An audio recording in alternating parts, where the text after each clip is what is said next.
9장. 성경의 구절들이 서로 모순되나?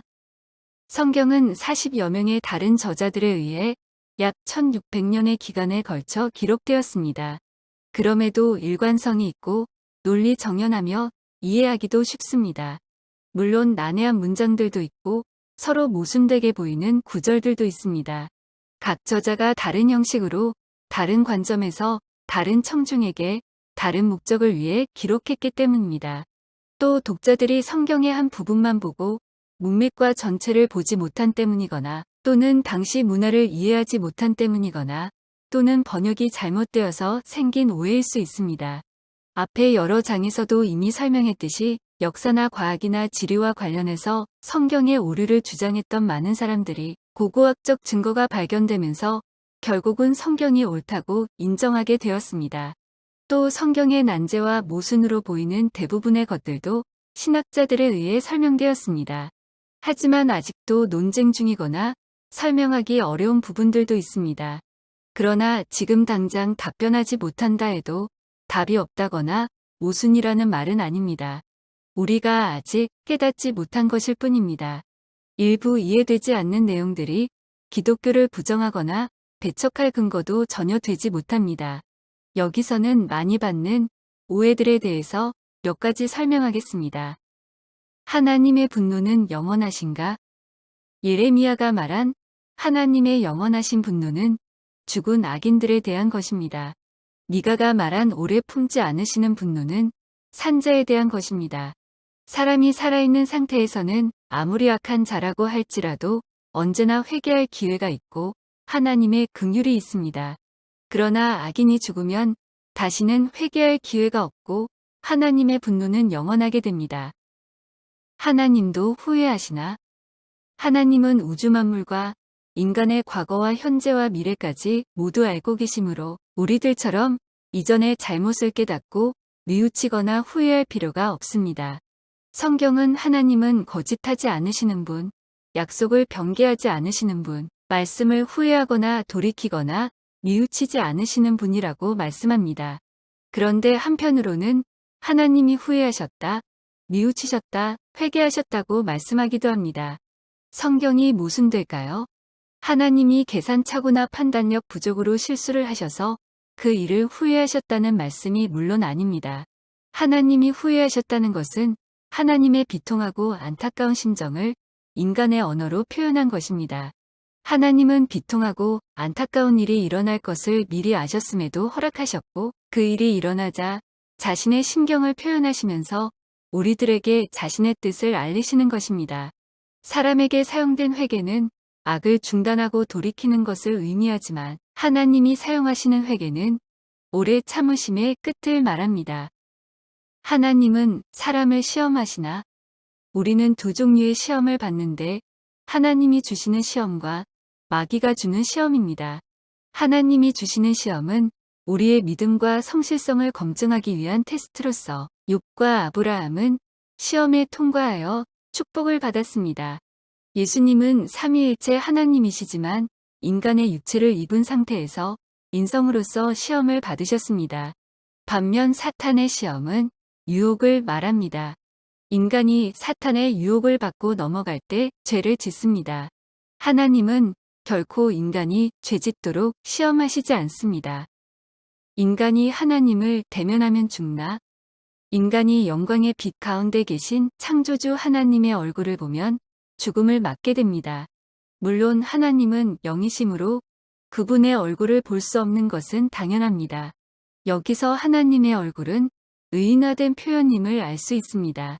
하나님은 인간이 차마 감당할 수 없는 영광의 분이시므로 그분을 뵐 수 없을 뿐만 아니라 그분의 임재가 계신 언약궤를 만질 수조차 없었습니다. 다윗이 하나님의 언약궤를 성전 안으로 모시고자 소가 이끄는 수레 위에 실었는데 소가 날뛰자 하나님의 언약궤가 떨어질 것을 우려해서 우사가 궤를 붙잡았습니다. 그로 인해서 하나님이 그를 쳐서 죽임을 당했습니다. 인간적 관점으로 볼 때 우사의 행동은 칭찬받을 만한 것이지만 하나님의 관점은 달랐습니다. 하나님은 왜 우사에게 진노하셨을까요? 성전 시대의 대제사장은 1년에 한 번 지성소로 들어가서 언약궤를 보았습니다. 대제사장에게 하나님께로부터 속죄 처리되지 않은 은밀한 죄가 있으면서 언약궤를 만질 때 죽임을 당했습니다. 우사가 언약궤를 만진 행동을 이와 같은 맥락에서 이해한다면 우사에게 은밀한 죄악이 있었기 때문일 가능성이 높다고 봅니다. 더 근원적으로 보자면 하나님이 명하신 대로 거룩한 성물은 아예 만지지 않아야 했습니다. 하지만 하나님을 만나고도 죽지 않은 사람들이 있습니다. 모세나 야곱이나 이사야나 요한 등은 하나님을 만났습니다. 이런 일상적이지 않은 특별한 신비, 초월 체험을 누미노제 체험이라고 합니다. 이것은 두려움의 신비 또는 매혹됨의 신비라고 설명합니다. 그들이 하나님을 만나고도 죽지 않은 이유는 무엇일까요? 하나님은 때로 사람이셨던 예수님의 모습으로 나타나시기도 했습니다. 성부 하나님이 아닌 화해자이시며 구속자이신 그리스도를 만난다면 우리는 전혀 다른 차원의 누미노제한 하나님을 체험하게 됩니다. 바로 야곱이나 모세나 이사야가 체험한 하나님이십니다. 하나님은 우리가 감히 바라볼 수도, 이름을 부를 수도, 상상할 수도 없는 영광과 거룩의 하나님이십니다. 그런데 지금 우리는 그런 하나님을 마음대로 부르고 때로 원망도 하고 의심도 합니다. 하나님은 우리의 모든 참남된 것을 보시면서도 치시지 않고 잠잠히 기다리십니다. 하나님은 악을 창조하셨나? 나는 빛도 짓고 어둠도 창조하며 하나님은 빛이시라. 그에게는 어둠이 조금도 없으시니라. 전자에서 어둠은 물리적 상태를 말합니다. 하나님은 빛과 어둠, 즉 낮과 밤을 만드셨습니다. 후자에서 어둠은 악을 의미합니다. 하나님은 완전한 빛이시며 어둠, 즉 악이 조금도 없습니다. 물론 악을 만드시지도 않았습니다. 아담은 선악과 사건 이후 즉시 죽지 않았나? 하나님이 인간을 창조하실 때는 동물을 창조하실 때와 달랐습니다. 하나님은 흙으로 아담의 육체를 만드신 후 생기, 즉 영혼을 불어넣어 인간이 되게 하셨습니다. 그래서 인간은 동물과 달리 영적인 존재가 됩니다. 아담이 하나님께 불순종하며 선악과를 먹었을 때 하나님이 경고하신 대로 죽음을 맞았습니다. 그것은 영적인 죽음입니다. 아담은 영이 죽은 채로 930년을 살다가 육적인 죽음을 맞게 됩니다.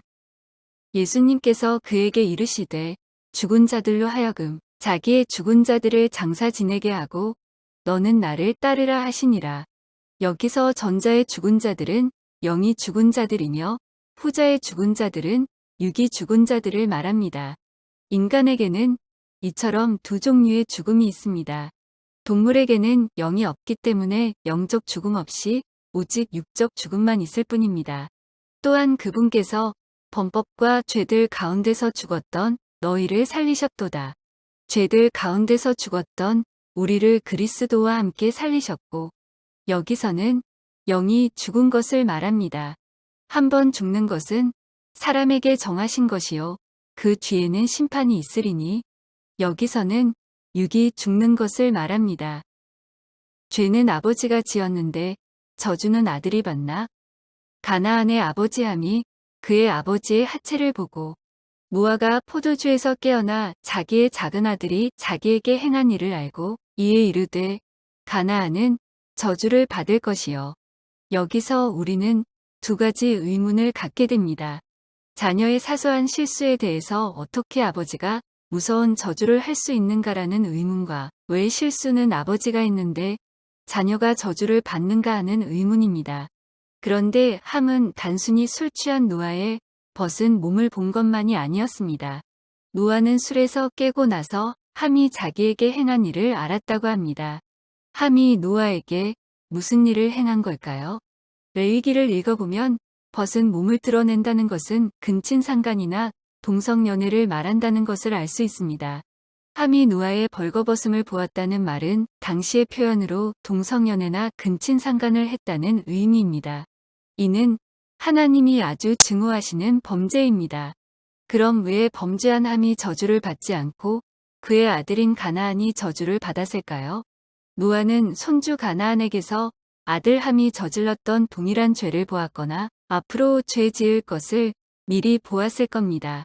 이후의 역사를 보면 가나안 족속은 동성애, 근친상간, 짐승들과의 교접 등 성적 타락과 문란이 극에 다다랐고 결국 하나님의 진노를 사서 멸망하기에 이릅니다.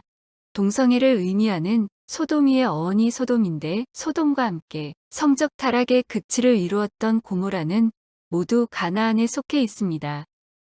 아버지의 죄값이 자식에게 전가되나 자녀는 부모가 저지른 죄 때문에 처벌받지 않습니다. 마찬가지로 부모들 역시 자녀의 죄로 인하여 처벌받지 않습니다. 우리 각자는 자신이 지은 죄에 대해서만 책임을 집니다. 그런데 자녀는 부모의 죄를 반복하는 경향이 있습니다.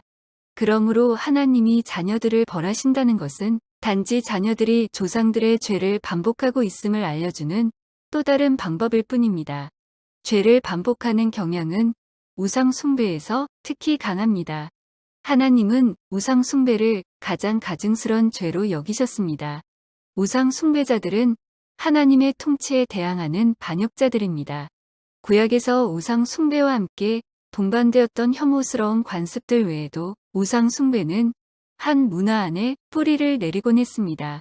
그러므로 이것은 각 가족에 대한 개인적 저주가 아니라 국가에 대한 집단적 형벌로 보아야 합니다. 우리는 범죄의 책임을 다른 사람과 나눌 수 없으며 다른 사람도 우리의 잘못에 대해 책임질 수 없습니다. 그러나 이 규칙에는 한 가지 예외가 있는데 그 예외는 모든 인류에게 적용됩니다. 한 사람이 다른 사람들의 죄를 감당하고 죄인들이 하나님 앞에 완전히 의롭고 순수하게 살 수 있도록 죄값을 치른 것입니다. 바로 우리의 죄를 위해 그분의 완전함과 바꾸시려고 이 세상에 오신 예수 그리스도입니다. 죄는 우리가 졌지만 형벌은 예수님이 대신 받으셨습니다. 이 사실을 믿고 예수님을 그리스도로 영접할 때 우리의 모든 죄가 사함받는 겁니다. 다윗은 타작마당을 얼마에 샀나? 여보스 사람 오르나는 아라우나라고도 불리웠습니다. 다윗은 그에게서 타작마당, 타작기구, 소와 소 부리는 기구 등을 사면서 은 50세겔을 지불했습니다. 또 타작 마당에 있는 산지를 사면서는 금 600세겔을 지불했습니다. 이 두 구절은 모순이 아니라 상호 보완적입니다. 타작 마당이 있던 장소는 모리아 산지입니다. 다윗은 번제 헌물을 드릴 장소를 샀다가 아예 모리아 산지를 모두 사버린 겁니다. 훗날 아들 솔로몬이 그곳에 성전을 건축했습니다. 다윗의 군사는 몇 명인가? 통계 조사할 경우 질문에 따라 통계 숫자가 달라지므로 여러 유형으로 구분하여 보고합니다. 다윗에게 칼을 뺄 만한 일반 군사는 110만 명이고 칼을 빼는 담대한 군사는 80만 명으로 구분한 것 같습니다. 하나님은 번제를 명하셨나? 하나님은 이스라엘에게 번제를 명령하시지 않았다고 말씀하시는데 실제로는 번제를 명령하셨습니다. 이것은 모순일까요? 제사나 율법은 하나님께서 말씀하신 것이요 명령하신 것이니 이스라엘은 그 말씀과 명령에 순종해야 했습니다. 그러나 이스라엘은 제사와 율법의 형식만 중요시했을 뿐 하나님께서 그것을 주신 의도와 목적을 깨닫지 못했습니다. 하나님은 그런 율법을 명령하시지 않았다고 책망하신 겁니다. 예수님은 몇 시에 십자가에 달리셨나? 마가는 예수님이 3시에 십자가에 못 박히셨다고 기록하는데 요한은 예수님이 6시에 빌라도의 법정에 서셨다고 기록합니다. 둘이 모순일까요? 당시에는 아직 표준 시각이 정해지지 않은 때로서 요한은 로마 시간을 사용했고 마가는 팔레스타인 시간을 사용했던 것 같습니다. 다른 복음서들과 달리 요한복음은 AD 70년 로마 티투스 장군에 의해 예루살렘이 완전히 멸망한 후 10년에서 20년 후에 쓰여졌기 때문에 팔레스타인 시간을 사용하지 않고 로마 시간을 사용해야 독자들이 이해할 수 있었습니다. 로마 시간에 의하면 지금처럼 밤 12시에 하루가 시작되지만 팔레스타인 시간에 의하면 아침 동틀 무렵 즉 6시에 하루가 시작됩니다. 로마 시간으로 보자면 예수님은 새벽닭이 울고 거의 직후인 아침 6시에 빌라도의 법정에 가셨고 아침 9시부터 오후 3시까지 6시간 동안 십자가에 달리신 것으로 추정할 수 있습니다. 두 기록의 시간은 일치합니다. 성소 휘장이 찢어진 것은 예수님이 돌아가신 후인가 전인가? 마가의 기록을 보면 숨지신 것과 성소의 휘장이 찢어진 것은 동시에 일어났음을 알 수 있습니다. 동시에 일어났다면 어느 것을 먼저 기록하든 모순이 아닙니다. 예수님의 무덤에 간 여자는 몇 명인가? 새벽 아직 어두울 때 예수님의 무덤을 처음 방문한 여자는 막달라 마리아 혼자였다고 요한이 기록합니다. 이후 해도 들 때 예수님의 무덤을 찾은 여자는 막달라 마리아, 요한나, 야고보의 모친 마리아, 살로메, 또 다른 여자든 최소 5명이라고 마가와 누가가 기록합니다. 앞서 방문했던 막달라 마리아를 포함시켜 언급한 것이거나 그녀가 이후 다시 방문한 것 같습니다. 예수님만 승천하셨나? 예수님은 니고데모에게 자신의 가르침의 권위에 대해서 말씀하십니다. 그 누구도 예수님과 같은 권위를 갖고 하늘의 것에 대해 말할 수 없습니다. 왜냐면 오직 그분만이 하늘나라에 계셨고 사람들을 구원하시고 가르치시기 위해 세상에 내려오신 유일한 분이기 때문입니다. 예수님은 세상에서의 할 일을 다 마치시고 다시 하늘로 올라가셨습니다. 하늘로 올라가신 분은 예수님만이 아닙니다. 에녹과 엘리야는 죽음을 보지 않고 직접 하늘로 올라갔습니다. 하지만 그들은 예수님처럼 하늘에서부터 오신 것은 아니며 우리와 같은 피조물일 뿐입니다. 가룟 유다는 어떻게 죽었나? 마태복음은 유다의 사인을 기록했고 사도행전은 그의 시신의 상태를 기록했습니다. 둘을 종합해보면 유다는 목매어 자살했으며 이후 시신이 나무에서 떨어져 창자가 다 터져나왔던 것을 알 수 있습니다. 바울의 동료들은 무엇을 보거나 들었나? 다메섹으로 가는 길에서 하나님과 바울이 짧은 대화를 나누는 동안 바울의 동료들은 무엇을 보거나 들었을까요? 그들은 빛도 보고 소리도 들었지만 소리의 내용은 알 수 없었고 주체의 형상도 볼 수 없었습니다.